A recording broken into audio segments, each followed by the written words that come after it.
você estava falando do feminino. Esse trabalho hoje que eu estou desenvolvendo em cima disso tem muito a ver com a minha história. Geralmente é o que a gente se conecta no processo. Porque eu trabalho com a constelação, primeiro é um olhar para a gente, né? Para nossa história, para as nossas dores, é isso que a gente busca.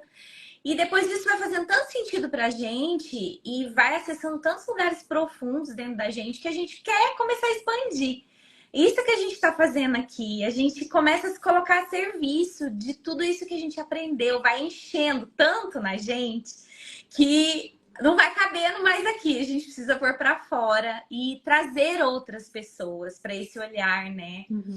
E muitas vezes numa live assim, a pessoa escuta alguma coisa que aquilo conecta com ela, que aquilo faz sentido. E quantas vezes isso pode ser uma mudança, uma virada de chavinha, né? Para ela buscar mais e se aprofundar mais. Então, esse trabalho iniciou, como eu disse, com o meu próprio processo, que era de cura do feminino. Como uma boa mulher moderna, né? Eu tive as minhas questões e chegou um momento da minha vida ali, na fase dos 35 anos, que eu tive um divórcio. E nesse processo, eu continuei, tive outros relacionamentos, repeti padrão. E chegou um momento da minha vida que eu falei, meu Deus, não é possível. Eu não sou uma pessoa tão horrorosa, nem tão chata assim, que eu não consigo me relacionar com ninguém, né? E daí a gente resolve mergulhar e olhar o que está acontecendo com a gente, né? Nesse processo todo, eu fui descobrindo várias questões minhas. Eu tinha uma dinâmica com o meu pai, que é uma dinâmica de filhinha do papai, que a gente vai abordar aqui um pouquinho mais pra frente. Mas isso fazia o quê? Fazia com que eu não tivesse uma boa relação com a minha mãe.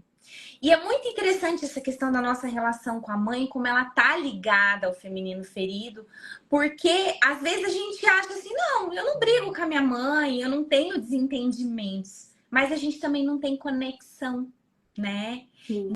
Então, a ausência de desentendimentos também não quer dizer que você conseguiu ter essa conexão, conseguiu receber esse feminino que a mãe passa pra gente, né?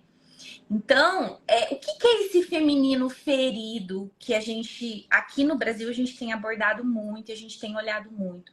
Ele está muito relacionado a essa expansão que a mulher teve com o feminismo, de uma forma em geral, né? Onde a mulher buscou um lugar no mundo para ser igual ao homem.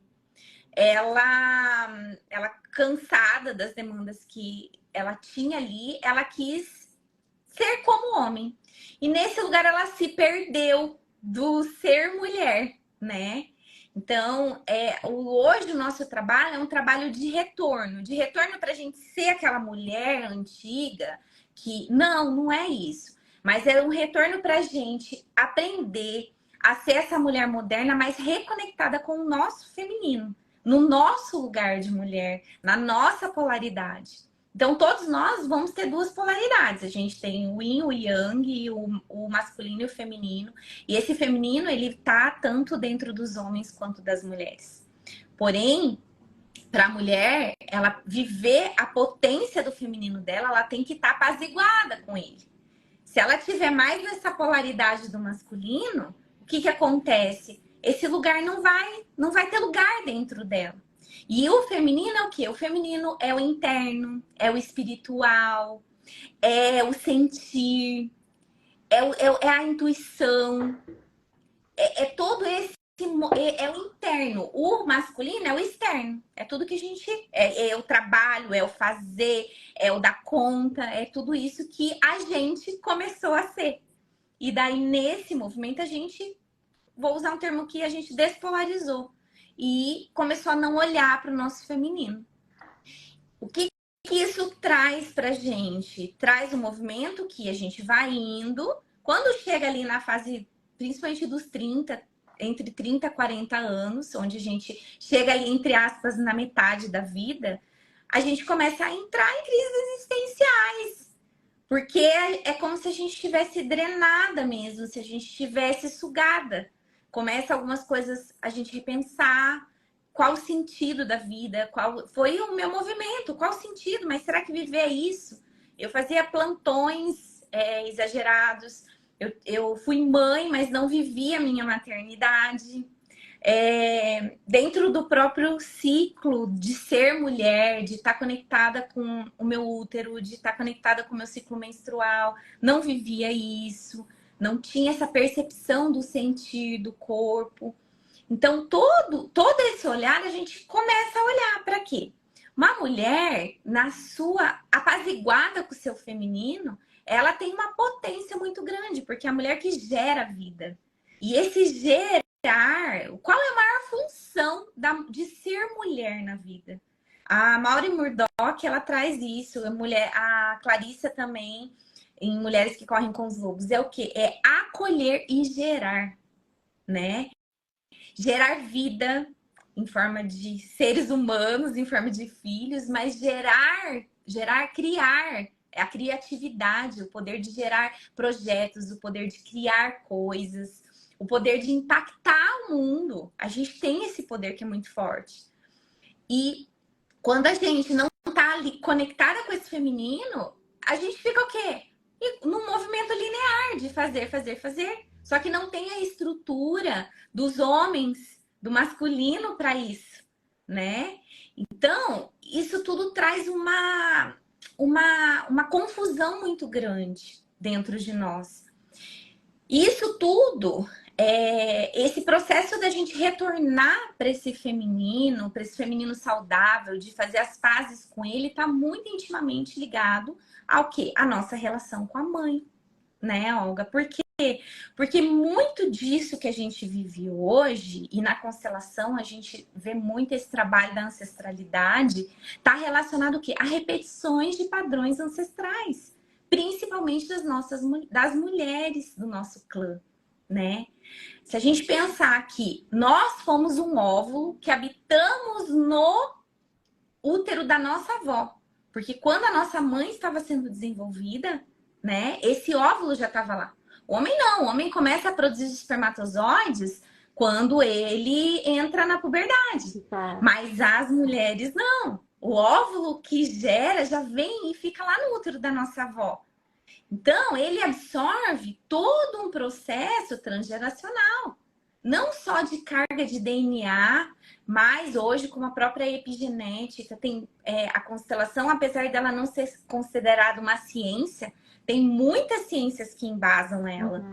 A epigenética é uma delas, que mostram como os traumas, as dores, as dificuldades que as nossas ancestrais viveram, elas formam um loco no nosso DNA. E isso passa de geração. Então, tudo isso vai vir pra gente. E daí a gente precisa olhar para isso, porque senão chega nessa fase aí, a coisa complica, né, Olga? Eu acho uma coisa fantástica isso que você falou, né? De a gente imaginar que quando a nossa avó estava esperando, estava com a nossa mãe, gerando a nossa mãe, com 5 meses, ela já tinha os óvulos dela formados dentro dos ovários dela, que iam um dia se tornar Olga. Então, eram 3 gerações ao mesmo tempo no mesmo corpo. Exato. Então, coisas que a minha avó passou quando ela estava grávida da minha mãe, eu já sentia, né? Imagine, né? Tudo, se ela passou trauma, se ela passou dificuldade, se ela passou né, tristeza, depressão, o que tenha sido, eu já sentia aquilo, porque eu já estava naquele corpo, né? E não vai muito longe, né, Olga? Porque se a gente pegar 3 gerações passadas, foram que gerações de guerra, gerações de dificuldade, de pobreza, de muitas situações. Uhum. Então, isso tudo está armazenado na nossa história. Isso. E considerando de que eu sou baiana, né? Vamos colocar escravidão nisso tudo, né? Porque a minha bisavó era negra, era escrava, filha de escravos, né? Então ela já traz toda aquela história, todos aqueles traumas, aquelas dores dos escravos, né? E isso está também dentro da gente hoje, que a gente tem que, né, superar e trabalhar e olhar com carinho para esses destinos, né, dos nossos ancestrais. A gente carrega tudo isso, né? Então a gente vê que os nossos pais passam adiante aquilo que eles recebem e a gente passa aquilo que a gente recebeu deles. Então a gente vai ver nessa história toda aí que quanto mais ferido está o nosso feminino, mais secundário também a gente deixa os homens na nossa vida. Porque, como você falou, você quer ser a profissional, você quer ser isso, você quer ser aquilo, quer dizer, você não precisa de um relacionamento, você não precisa de um homem, você não precisa de ninguém para estar lá com você, para fazer essa caminhada com você, entendeu? Então é por isso que muitas vezes as pessoas não se relacionam bem por causa que o feminino está ferido. Esse até, Miriam, foi o tema do meu TCC, que foi como o feminino ferido impacta nos relacionamentos afetivos. E eu entrevistei 5 mulheres e foi muito interessante que eu acabei chegando num lugar assim de conclusão que todas eram filhinhas do papai, né? E essas filhinhas do papai, elas eram assim, grande parte delas tinham o quê? Falta de conexão com a mãe, dificuldade de relacionamento com a mãe. Algumas tinham um amor, assim, idolatrado pelo pai. E outras, o pai foi muito ausente. Então, essa ausência, ela também ficou internamente nessas mulheres. Então, isso vai trazendo o quê? Vai trazendo o quê? Uma falta de uma estrutura masculina na mulher. E daí ela vai precisar procurar isso aonde? Fora, porque ela não tem dentro. E daí é onde ela vai buscar ser como os homens, né? Exatamente. E também a criança, né? Quando há uma exclusão, a mãe exclui o pai exclui a mãe, a criança inconscientemente vai tomar o lado do excluído. Isso.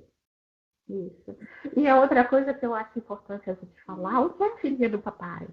Né? Vamos falar um pouquinho sobre isso, o que é a filha do papai, porque eu fui a filha do papai também. A história da Olga, gente, é incrível. Eu acho maravilhoso ela poder compartilhar um pouco comigo, porque foi assim, a gente entrou na mesma época na pós e quando eu comecei a presenciar a história dela, assim, e eu pude vivenciar algumas constelações dela. Então, assim, é uma história muito linda, muito rica, que traz muito aprendizado pra gente. Isso. Então, para quem ainda não ouviu isso, o meu TCC, que foi sobre um relacionamento conflituoso entre mãe e filha, né? E quais são as dinâmicas, os emaranhados que estão por trás desse relacionamento. Né? Então, foi um processo super rico para mim fazer isso, né? Porque eu inicialmente entrei no TCC e eu queria escrever e eu queria me justificar, acusar ou provar um diagnóstico, né? E eu acho que o meu maior aprendizado foi poder olhar para esses emaranhados, essas violações das ordens do amor, né? E ver como eu estava fora do meu papel. Por exemplo, o exemplo da filhinha do papai. O que é a filhinha do papai? O Bert Helling, ele fala que quando o filho nasce, a filha ou o filho, eles começam na espera da mãe, né? Então, eles ficam um tempo na espera da mãe e a mãe permite, depois de uns anos, que essa criança vá para a espera do pai. Então, a criança precisa experienciar tanto a mãe quanto o pai. O filho homem, ele fica na espera do pai. Por quê? Porque ele aprende a ser homem com o pai. A filha, a mulher, ela volta para a esfera da mãe porque ela vai aprender a ser mulher com a mãe. O que é que acontece com a filhinha do papai? Ela fica na esfera do papai porque ela acredita que ela é uma companheira melhor do que a mãe para o pai, porque ela quer salvar o pai, porque ela quer, de alguma forma, suprir aquela necessidade que ela vê e ela acha que a mãe não está suprindo do papai. Né? Então, a filhinha do papai vai desenvolver aquele relacionamento bem forte com o pai, aquele vínculo que, no futuro, vai causar vários problemas para ela na hora de se relacionar com outros homens. Por quê? Porque ela já vai estar casada. Ela vai estar casada, ela já tem um homem na vida dela, que é o papai. Então, como que ela vai introduzir outros homens? Ela vai buscar nos homens. O Bert Hellinger falou uma coisa interessante, que ela disse que ela vai ser a eterna namoradinha dos homens. É. Né? Aquela mulher bem Sedutora, né? Amorosa, aquela coisa toda. Mas, na verdade, ela não estabelece um vínculo com aqueles homens porque ela já está casada. Ela né? não tem disponibilidade, né?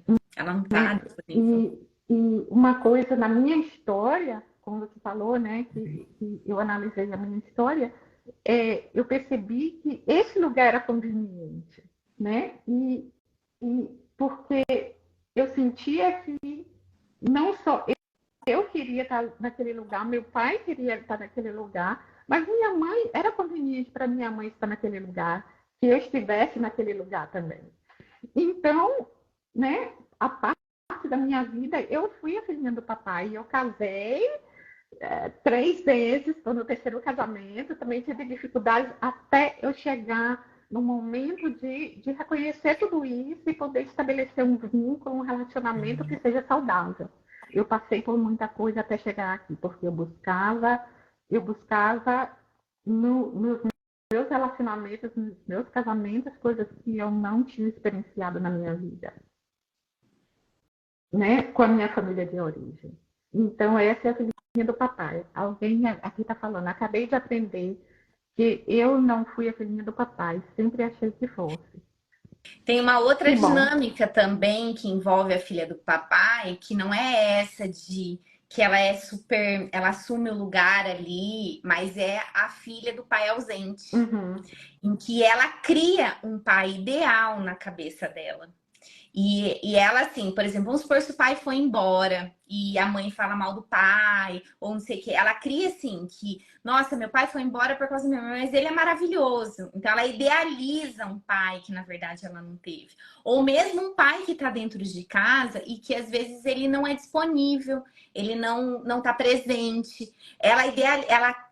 Naquele momento ali, dos 7 aos 14, que ela começa a criar toda essa vinculação com o pai, né? Vamos supor que esse pai ele não foi presente, ele não conseguiu estar ali, passar esse masculino para a filha, por indisponibilidade mesmo. O que acontece? Ela idealiza isso. E essa idealização, pela ausência, faz também com que ela estabeleça esse vínculo, sabe? Então, os pais ausentes também tem essa questão de eu estar vinculada.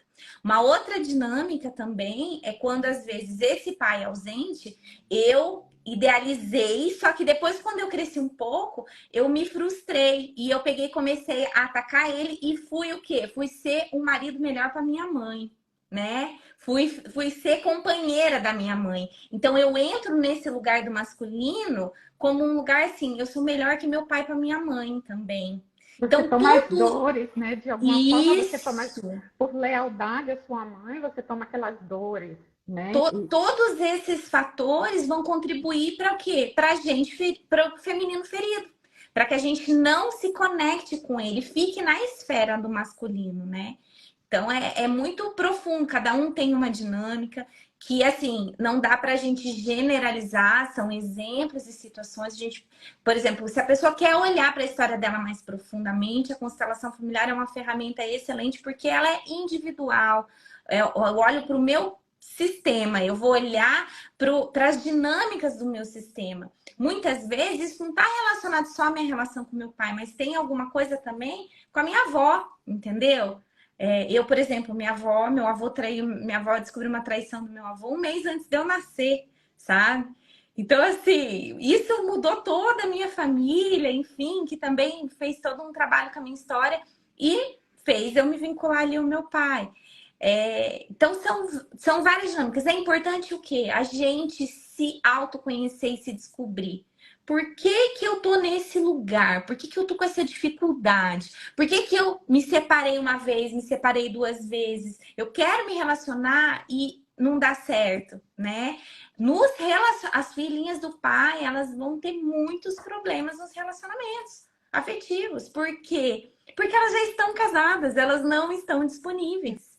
Enquanto não fizer esse movimento de separação do pai e de retornar para a mãe, porque geralmente quando a gente está nesse lugar, a gente está no lugar que a gente se acha melhor do que a mãe.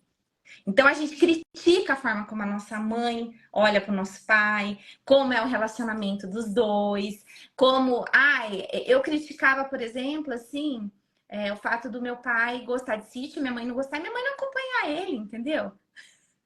Então, assim, a gente começa a criticar.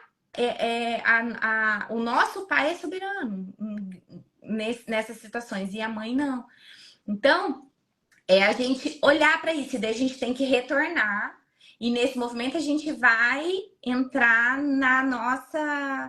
no segundo ponto que o Bert traz das ordens do amor, que é a hierarquia, né, Miriam? Sim. Fala um pouquinho sobre esse lugar nosso da hierarquia como filha. Eu estava pensando aqui na questão da ordem o tempo inteiro que você estava falando ali. Estamos conectados. Eu disse assim, quando você está fora do seu lugar, né, não vai fluir, entendeu? Uhum. Não vai Exato. para você. E aí você vai ficar se questionando e que nem você falou, eu não sou uma pessoa ruim, como é que eu não tenho, os meus relacionamentos não duram, né? Porque tinha uma questão de ordem ali, né? E também, quando o nosso feminino está ferido, a gente tem que perguntar, né? Onde é que o amor estancou? Onde é que ele não fluiu? Onde é que ele está trancado? Né? Para eu retornar lá naquele lugar e começar a refazer a minha história, né? Para que os meus descendentes também tenham uma história melhor. Né? Então, a questão da hierarquia você tem que estar no seu lugar, né? O pai e a mãe são grandes, você é pequeno. Uhum. E isso, a questão da hierarquia é uma coisa bem interessante, que foi bem interessante no meu trabalho, né? Porque, por exemplo, quando eu olho para a minha história, quando eu nasci, eu acho que quando eu comecei a falar, eu chamava a minha avó de mãe, né? Então, eu cresci, na verdade, depois todos os outros netos começaram a chamar de mãe também, mas eu fui a primeira. Eu não sei como que isso começou. Então, o que acontece? Eu comecei a sentir que eu pertencia à minha avó, né? E a minha mãe, na verdade, eram 6 irmãs. A minha mãe, na verdade, era a minha irmã mais velha, né? E nesse lugar, eu não lembro de minha mãe nunca ter protestado, e a desordem começou por aí. Porque estava todo mundo bem confortável nesse lugar. Eu chamava minha avó de mãe, a minha mãe de irmã. Olha só quantas das violações, né? Então eu já cresci, o meu relacionamento com a minha mãe já estava aí completamente fora do lugar, né? E depois teve a questão com meu pai, da filhinha do papai, né? Eu ocupei esse lugar de esposa do meu pai, enquanto que minha mãe... Você falou que você criticava a sua mãe porque ela não acompanhava o seu pai. No meu caso foi a situação diferente. Minha mãe sempre foi muito extrovertida, né? E meu pai sempre foi muito caseiro, mas ele queria ficar em casa. Então, o que é que acontecia? Eu ficava em casa para fazer companhia a ele enquanto minha mãe saía. Por isso que eu falei que era bem conveniente, porque ela tinha liberdade e eu ficava com meu pai, né? E aí, o que a gente vê? Eu ocupando um lugar completamente diferente, completamente errado para mim, né? E então, foram várias questões na minha família e na minha história de ocupar esse lugar que não era meu, essa hierarquia. Então, a minha mãe me olhando como irmã, como é vocês que têm irmã mais velha? Como é irmã mais nova e irmã mais velha? Vamos dizer 5, 6 irmãs. O que é que existe entre irmãs? Competição, né? Então, o que é que acontecia muito entre eu e minha mãe? Competição. Porque ela me via como uma irmã, eu não era filha. Então, a gente traz, eu acho que a outra coisa que foi muito importante no meu trabalho foi a terceira ordem do amor, e foi o equilíbrio entre o dar e o tomar, né? E esse equilíbrio, todo mundo dá um pouco, recebe, toma um pouco, mas no caso de pais e filhos, os pais dão, os filhos tomam, né? E os filhos não podem nunca retribuir aquilo que receberam dos pais, porque receberam a vida, e a gente não tem como retribuir a vida. Então, os filhos esperam até terem seus próprios filhos para poder retribuir isso. Então, o que era que acontecia? No meu caso, existia na minha família a questão da parentificação. Eu acredito que muitas pessoas passam por isso também. O que é a parentificação? Os pais, os seus pais, no caso, os meus pais, a minha mãe achava que ela não tinha recebido o que ela queria receber da mãe dela, né? E vinha Deus sabe de quantas gerações atrás. Então, o que ela fazia? Ela queria que eu desse para ela. E quando eu falo dar, não é o dar material, né? É aquela coisa de preencher aquele vazio emocional que só o pai e a mãe, só aquele que está grande atrás de você pode te dar. Então, ela queria que eu preenchesse esse vazio emocional que só a própria mãe dela poderia preencher. Então, no momento que eu me sinto na obrigação, porque como filha, como criança, eu quero preencher esse vazio emocional, eu estou violando aquela lei do equilíbrio. Porque eu estou tentando dar para minha mãe uma coisa que jamais eu vou poder dar, que é preencher esse vazio emocional que somente a mãe dela poderia dar. Então, eu me coloco no lugar de quem? Da minha avó, né? Então, ela me coloca no lugar da minha avó e quer receber de mim. E no momento que eu estou virada para minha mãe, tentando dar a ela e suprir essa necessidade dela, eu estou relegando quem atrás de mim? A minha filha, né? Então, eu pude observar durante a minha análise e durante o meu trabalho, toda essa dinâmica, né? Por isso que o nome é emaranhamento mesmo, né, Não é verdade? Olga? Porque vira um emaranhado. Um emaranhado que se a gente não achar a ponta para começar a desemaranhar, isso vai cada vez embolando mais e passando de geração para geração. Então, esse trabalho da gente se olhar é um trabalho, desculpa até ter te interrompido, mas é que você foi tão emaranhada a coisa mesmo, que assim, é bem isso. Esse trabalho é um trabalho de curas, principalmente para as próximas gerações, em que quando a gente se cura, o Bert usava essa frase, que a cura de uma mulher, né, é a cura de outras também. Quando uma mulher decide olhar para a sua própria cura, para o seu sistema, ela não cura somente a si, mas ela cura também a sua ancestralidade e libera seus descendentes, né? Exato. Exatamente, porque o que eu observei logo no começo, quando eu comecei a me envolver e a pesquisar mais sobre a constelação familiar, isso 8, 10 anos atrás, foi que eu estava tão preocupada em suprir essa necessidade da minha mãe, que era como um saco furado, né? Você colocava, você dava, e aí ela pegava o saco, olhava, o saco estava vazio. Ela dizia, mas você não faz por mim, você não me dá o que eu preciso. E você ali se esforçando, enquanto sua filha você tá relegando a segundo plano, né? E quando eu me dei conta, eu acho que foi a primeira coisa, a primeira mudança marcante que eu tive com a constelação é de poder me dar conta disso, eu senti que eu estava fazendo isso e eu estava repetindo o mesmo padrão com minha filha, porque eu queria também que ela me desse. Eu reclamava com ela, mas você não liga para mim, mas você não me dá atenção, mas você não faz por mim. E eu disse, nossa, eu estou repetindo exatamente o que eu critico a minha mãe, e eu estou repetindo. Então, nesse momento, foi que eu mudei, né? Eu fiz aquela mudança, na minha percepção e no meu comportamento, e o meu relacionamento com a minha filha mudou completamente, desde esse dia até hoje, né? Porque quando você dá aos seus pais, né? E quer dizer, quando eu chegar na idade dos meus pais, quem vai me dar? Eu vou querer repetir com a minha filha. Então, eu acho que foi a grande cura da constelação para mim, foi cortar esse ciclo vicioso, né, que estava acontecendo, e poder mudar isso para minha filha. E por isso eu sou grata à minha mãe, né? E essa é a outra coisa que eu queria trazer para a gente, porque nós temos 20 minutos, eu ainda quero entrar nesse tema, e o que a gente precisa fazer para tomar essa mãe?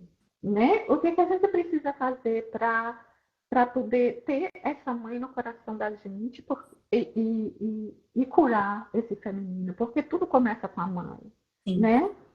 E eu acho que essa foi uma das grandes mudanças para mim, foi entender com o trabalho do final do curso lá na Hellinger, foi poder entender o que significa o tomar essa mãe, né? E porque muita gente, especialmente na nossa cultura, que nós somos católicos, né? O tomar, o honrar, muita gente pensa que não, você tem que se submeter, você tem que obedecer à sua mãe, você tem que fazer tudo, você tem que amar a sua mãe, você tem que conviver com a sua mãe. E não é isso. Inclusive, tem uma das pessoas que estão aqui na live hoje que falaram que ela é adotada, né? E quando você nunca conheceu a sua mãe, quando você foi adotada, ou quando sua mãe é abusiva muitas vezes, né?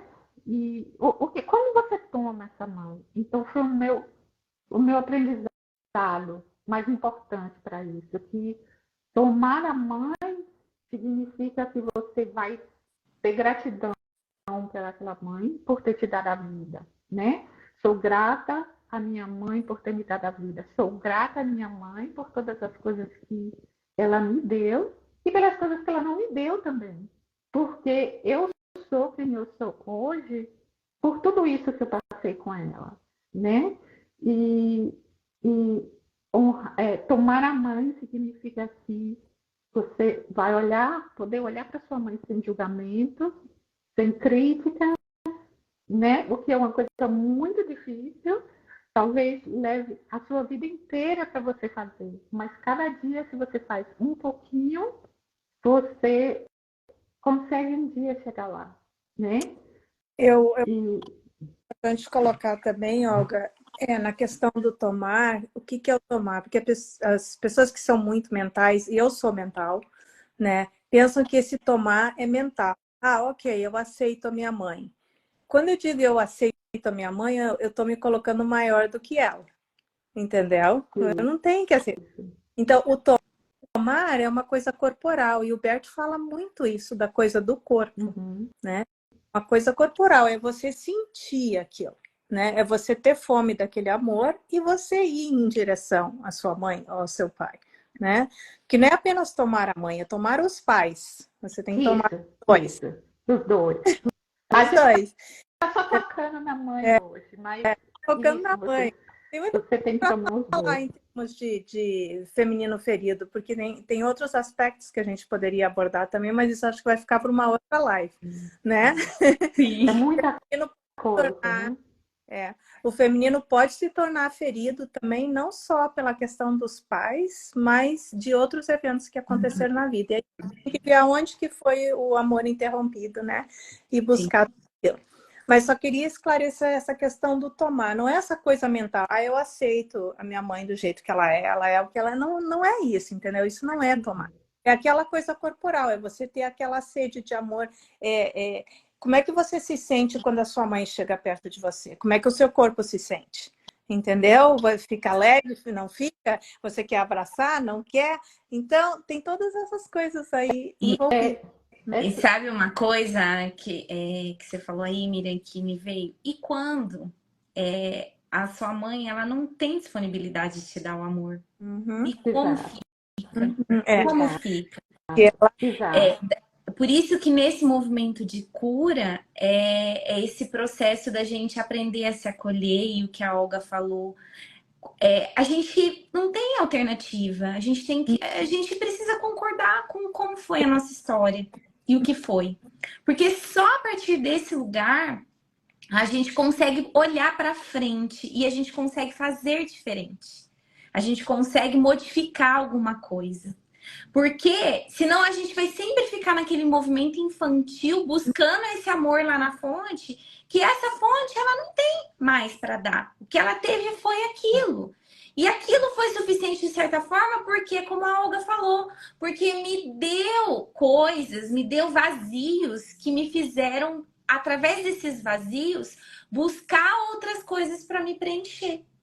No Então, caso, os vazios, a falta, é importante também na vida para que a gente possa Exato. buscar pela gente. Então, a gente precisa começar a olhar para a nossa história dessa forma. Olhar para a nossa história, assim, é isso que foi possível, sabe? E a partir do momento que eu tenho essa concordância, eu começo a olhar para frente, eu vejo um universo de abundância em mais. Porque o universo é abundante, é a gente que é escasso. Então, quando eu começo a me conectar com essa abundância, com esse mais, automaticamente isso vai me gerando tanta vida, tanto preenchimento, que aquela falta já não vai tendo mais o mesmo significado que tinha antes. E daí é quando eu começo a ter esse apaziguamento. É quando eu começo a olhar minha mãe de uma forma diferente. É quando eu começo a olhar a história dela e ver assim, meu, ela fez até muito pelo que ela podia, pelo que ela teve, Exato, sabe? E a exato. gente começa a ter todo esse olhar, sabe? Então, é esse lugar que a constelação traz a gente de se apaziguar. E quando a gente se apazigua, a gente entra em contato com o feminino.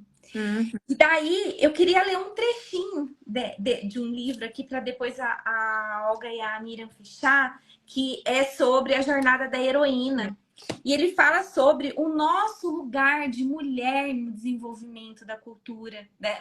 Qual o nosso papel hoje? E ele fala assim, ó, ela fala assim: qual é o lugar da mulher nessa etapa do nosso desenvolvimento cultural? Acredito fortemente que seja curar a ruptura que nos diz que os nossos conhecimentos, as vontades e desejos não são tão importantes ou tão válidos quanto os da cultura dominante masculina, ou seja, olhar para nós. Nossa tarefa é curar essa ruptura interna que nos manda passar por cima dos nossos sentimentos, da intuição, das imagens de sonho que nos falam da verdade da vida.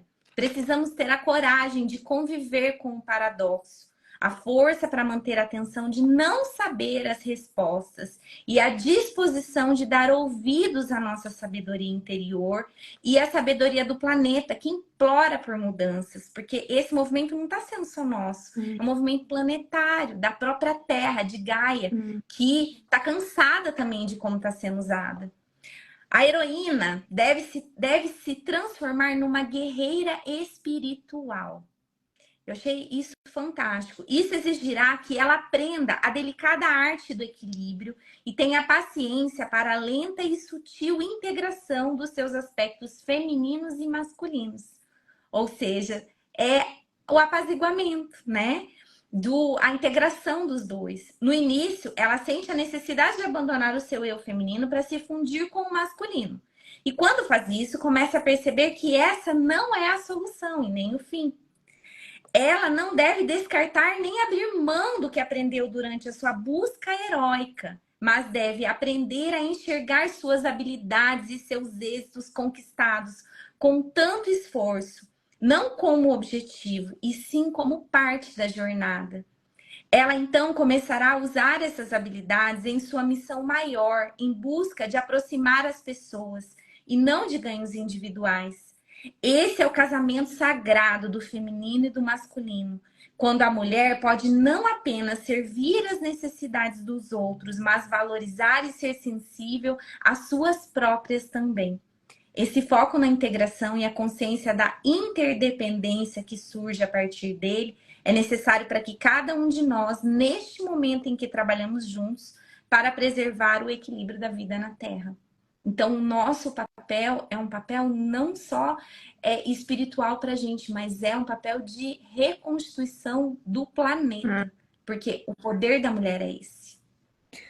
Tem muita coisa para falar aí só nesse texto que você leu, né? Se a gente fosse falar de cada detalhezinho que está ali.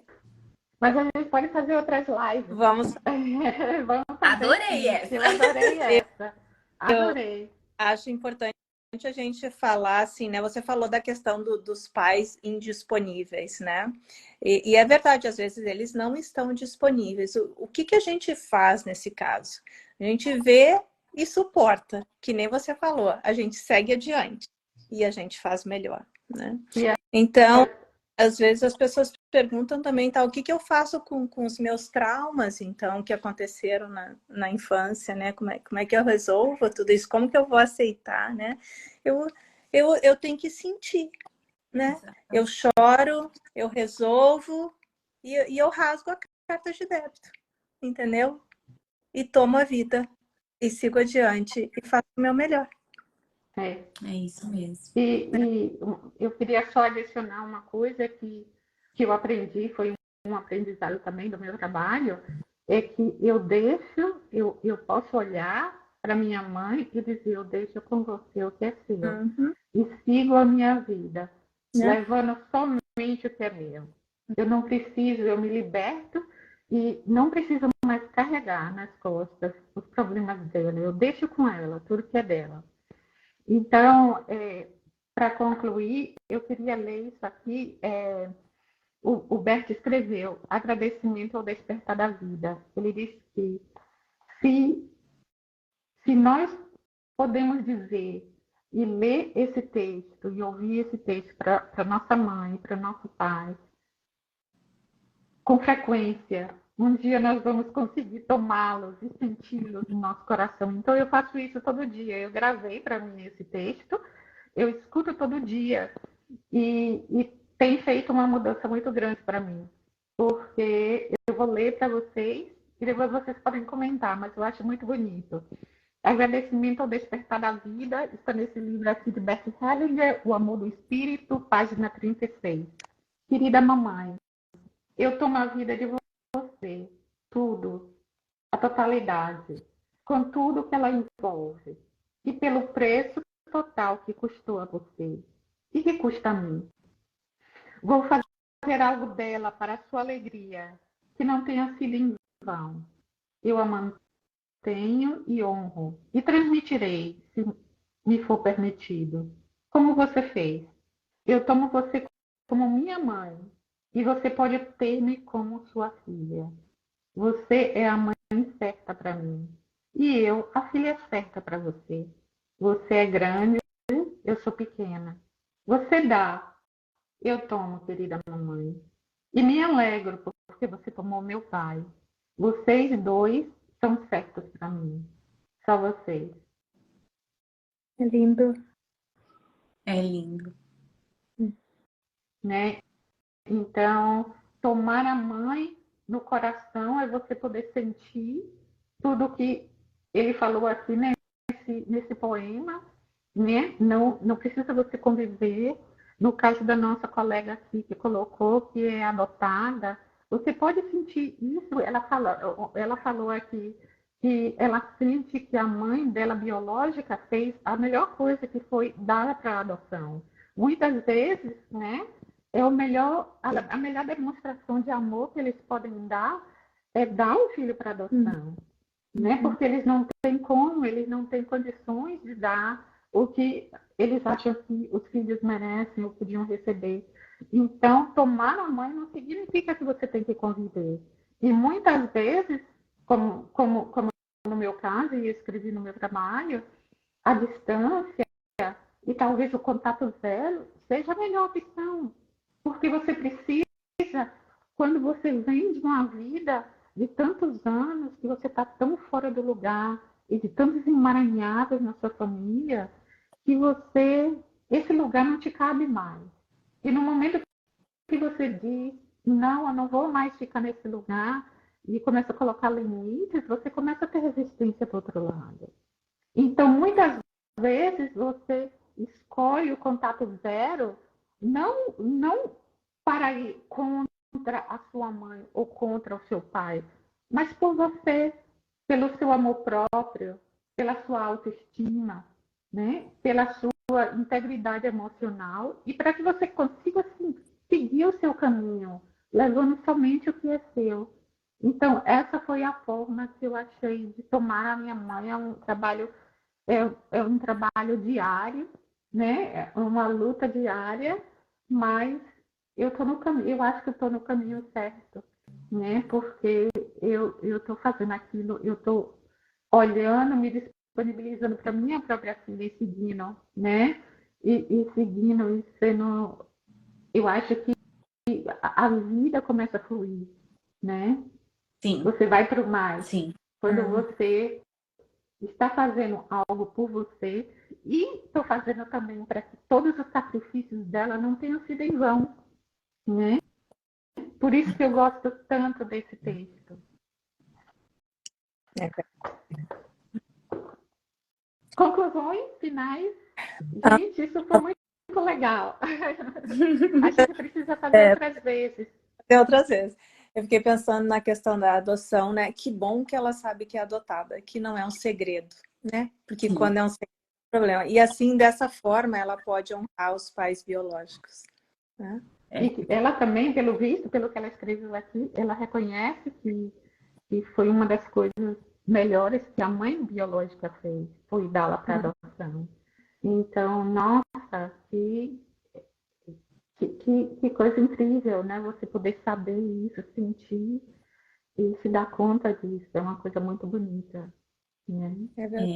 Então, E cada um vai olhando para isso dentro da sua história, né? E se conectando e trazendo essa paz interior, né? Quando a gente entra nesse estado de concordância, né? Concordância de que foi o melhor, foi o que foi possível, né? Uma coisa que a Miriam falou sobre esse lugar mental é muito importante mesmo. A gente entrar em contato com o nosso corpo, aprender a escutar o nosso corpo. Porque o nosso corpo abarca a nossa alma.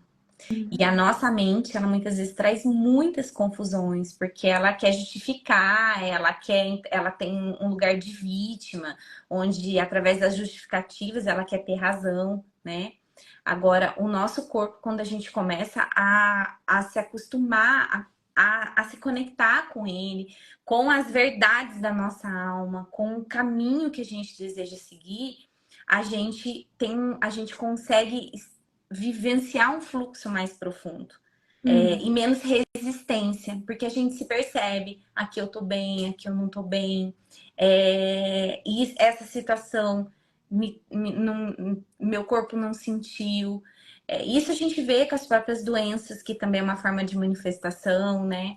Mas, assim, é algo muito importante. E esse trabalho com o corpo é um trabalho que a mulher com o feminino ferido, o que ela fez? Encoraçou, pôs um monte de armadura e dela não consegue acessar o corpo.